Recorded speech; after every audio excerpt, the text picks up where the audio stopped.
Subscribe my channel knowledge और entertainment, और उसके बाद आप बेल बटन दबाइए ताकि आपको नई वीडियोस की अपडेट्स आपको मिलती रहे। हेलो फ्रेंड्स, आप देख रहे हैं नॉलेज और एंटरटेनमेंट चैनल। और आज मैं आपको टाटा टियागो का जो हमारा रियर सीट है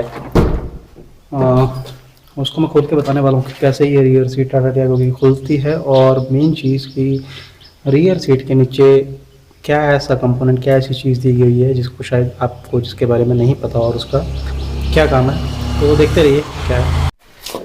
तो फ्रेंड, टाटा टियागो की जो सीट है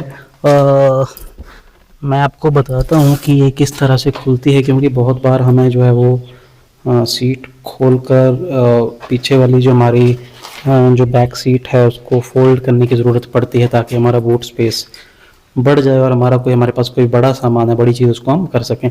तो सिंपली खोलने के लिए मैं आपको बताता हूँ। सबसे पहले यहाँ पे आप सेंटर में जाओगे और सिर्फ सेंटर से, बिल्कुल सेंटर से पकड़ के इसको, इसमें ओनली लॉक्स दिए गए हैं, इसमें ऐसा कुछ नहीं है। सिर्फ आप पकड़ के इसको ऐसे पुश करोगे तो ये आप देखोगे कि सीट जो है वो बाहर आ गई है। ये पूरी तरह से सीट जो है वो बाहर नहीं निकलती है। जैसे आप इसको उठा के देखोगे यहाँ से तो आप देखोगे कि यहाँ बोथ साइड जो है हिंजेस दिए हुए हैं और हिंजेस के साथ ये कनेक्टेड है। हाँ, इसके नट बोल्ट में लगा खोल के आप जो है वो इसको परमानेंट रिमूव कर सकते हैं, बट ऐसे ही सेमी परमानेंट आप इसको रिमूव कर सकते हैं। ओके, अब यहाँ पे आप देखोगे कि अंडर यहाँ पे स्लॉट दिए गए हैं, ये और सेकंड वन इज़ देयर, तो 2 स्लॉट दिए गए हैं। और मैं आपको बता दूं कि यहाँ पे कुछ इन स्लॉट्स में रखने के लिए, इन स्लॉट्स में कुछ लगाने के लिए क्यों दिए गए हैं स्लॉट्स, एक्चुअली मैं आपको बताता हूँ। ओके, जो बैक सीट जो खुलेगी वो किस तरह खुलेगी मैं आपको दिखा देता हूँ। यहाँ पे कवर लगाया हुआ मैं इसलिए तो आपको दिखेगा नहीं। यहाँ पे एक आपको इसको ऊपर की तरफ खींचोगे, दोनों तरफ मिलेगा आपको, यहाँ भी और दूसरी तरफ भी, दोनों तरफ से बराबर इक्वल इसको खींचोगे तो ये इसके लॉक जो खुल जाएंगे बैक सीट के।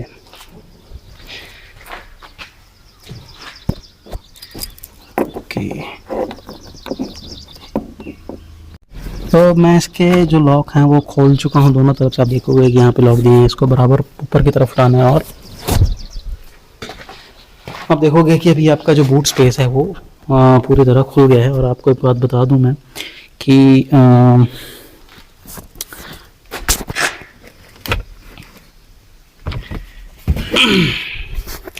ये जो स्लॉट दिए थे यहाँ पे, मैंने पहले बताया था, ये हमारा जो रियर सीट के जो हेड रेस्ट हैं उनको लगाने के लिए दिए गए हैं ताकि हमारा जो सीट है प्रॉपरली फिक्स रहे और हमारा कोई भी जो सामान है, जो बड़ा सामान है, वो हम इसमें जो है वो ईजिली जो है वो डाल सकें। तो इससे हमारा बूट स्पेस ओपन हो गया। अब मैं आपको एक चीज़ बताता हूँ कि अगर इसको अब बंद करना है आपको, डायरेक्टली इसको पीछे करें, ऑटोमेटिकली इसके लॉक अपने आप एडजस्ट हो जाएंगे। अच्छा, रियर सीट के नीचे एक क्या ख़ास बात है, आप जैसे ही रियर सीट इसकी उठाओगे आप देखोगे कि यहाँ पे टाटा टियागो में यहाँ पे एक आपका जो मैट है वो कटी हुई है। आप देखोगे, इसको हटाओगे तो आप देखोगे कि यहाँ पे कुछ असेंबली दे रखी है। ये कौन सी असेंबली है? ये है हमारा फ्यूल पंप, हमारी गाड़ी का जो फ्यूल पंप है, इलेक्ट्रिक फ्यूल पंप। तो मैक्सिमम गाड़ियों में जो फ्यूल पंप है वो रियर सीट के नीचे ही अब रहता है, क्योंकि इसको डायरेक्ट टैंक के अंदर ही इंसर्ट किया जाता है ताकि इसका जो सक्शन पाइप है उसको छोटा किया जा सके। बिकॉज पहले जो टैंक होते थे वो मैकेनिकल, जो हमारे फ्यूल पंप होते थे वो मैकेनिकल होते थे और वो डायरेक्ट जो था वो फ्रंट में इंजन के साथ अटैच होते थे और इंजन से ही ड्राइव लेके वो चलते थे। बट उससे क्या होता था, उससे कुछ पावर वो कंज्यूम कर लेते थे जिससे गाड़ी की पावर कम हो जाती थी। बट थोड़ी थोड़ी पावर सेव करने के लिए तो इन्होंने क्या किया कि इलेक्ट्रिकल फ्यूल पंप दे दिया, और जो कि इलेक्ट्रिसिटी हमारा जो डायरेक्ट बैटरी से ऑपरेट होता है और सीधा इन्होंने फ्यूल टैंक में डाला, जिससे कि सक्शन करने में भी उसको आसानी होती है ताकि वो फ्यूल वगैरह जो ईजिली सक कर पाता है और आगे भेज पाता है। तो यहाँ पे ये वायर दी गई है इलेक्ट्रिक फ्यूल पंप की, यहाँ से इसको कनेक्शन है। एनीवेज तो मैं बात बता रहा था कि जैसे मैंने एक वीडियो बनाई थी पहले, और शायद आपको पता हो कि रॉन्ग फ्यूल, अगर आपकी गाड़ी में पेट्रोल डल जाए, डीजल की जगह पेट्रोल डल जाए तो आप क्या करेंगे, मैंने उसके बारे में थोड़ा डिटेल में आपको बताया था। और अगर मान लो लेट्स सपोज कभी ऐसा हो भी गया तो डायरेक्ट आप अपनी सीट उठाएं, ये फ्यूल पंप आप असेंबली देख रहे हैं, आप यहाँ से स्क्रू ड्राइवर से इसको खोल सकते हैं। जैसे ही आप ये इसका जो कवर है इसको हटाओगे, ये आप देख पा रहे हैं, यहाँ से इसको ये स्क्रू को निकलेगा तो ये कवर हट जाएगा। यहाँ से ये प्लग होता है सॉकेट, आप इसको ऊपर खींचोगे तो ये अपने आप ही ये निकल आएगा। और इसके नीचे एक लॉक होता है, इसको आप एंटी लॉक वाइज घुमाओगे तो लॉक निकल आता है और डायरेक्ट फ्यूल पंप आप बाहर निकाल सकते हैं। तो ये तभी कर सकते हैं हम जब हमारा कुछ ऐसी प्रॉब्लम हो जाए, हमारा जो गाड़ी में ऐसा कुछ पेट्रोल की जगह डीजल की चला।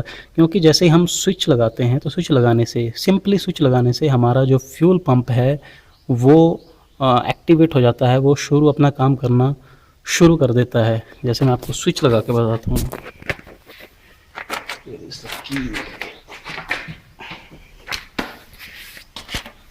ओके ओके ओके,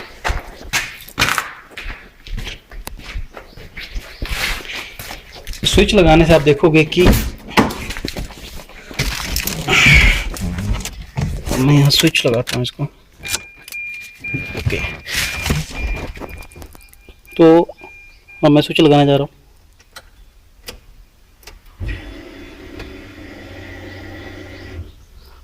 आप शायद आवाज़ सुन पा रहे हैं, ये फ्यूल पंप की आवाज़ है। और ये डायरेक्ट जो है वो, अगर शायद आपको आवाज़ सुनी हो तो, क्योंकि जैसे ही हम स्विच लगाते हैं तो स्विच लगाने से फ्यूल पंप अपना काम शुरू कर देता है। मींस ये टैंक है नीचे, इसके अंदर पेट्रोल है ये, और इसको डायरेक्ट जो है सक्शन करना शुरू कर देता है। तो कभी भी अगर ऐसा हो तो कभी भी सेल्फ ना लगाएं, चाबी ना लगाएं, और हो सके अगर गलती से डल जाए तो गाड़ी को बिना चाबी लगाए साइड में धक्का लगा कर कहीं भी हो उसको रोड के साइड कर दें, और डायरेक्ट आप यहाँ से ये चीज़ ओपन करें, फ्यूल पंप बाहर निकाल लें, या किसी भी मैकेनिक को बुला सकते हैं, आपसे खुद नहीं हो रहा तो डायरेक्ट फ्यूल पंप बाहर आ जाएगा। इट मीन्स वो सप्लाई आगे भेज ही नहीं पाएगा, और उसके बाद आप टैंक को जो है वो ड्रेन कर सकते हैं, ईजिली वॉश कर सकते हैं। ओके, तो ये चीज़ मैं आपको बताने वाला था। सभी कारों में यहाँ पे दिया जाता है मैक्सिमम। अब इसको चढ़ाने का जो सिंपली तरीका है, इसको like this, okay, now इस तरह से आपका जो सीट है वो लग गया। तो थैंक यू गाइस, थोड़ा सा इसके बारे में बताना चाह रहा था मैं, दोनों चीज़ों के बारे में कि सीट इसके कैसे खुलते हैं, हम स्पेस कैसे बढ़ा सकते हैं, और दूसरा कि गाड़ी की सीट के नीचे क्या चीज़ है, हमारा फ्यूल पंप है, और कब हम उसको खोल सकते हैं इमरजेंसी पड़ने पर। तो thank you guys, if you like the video then to subscribe. Thank you so much.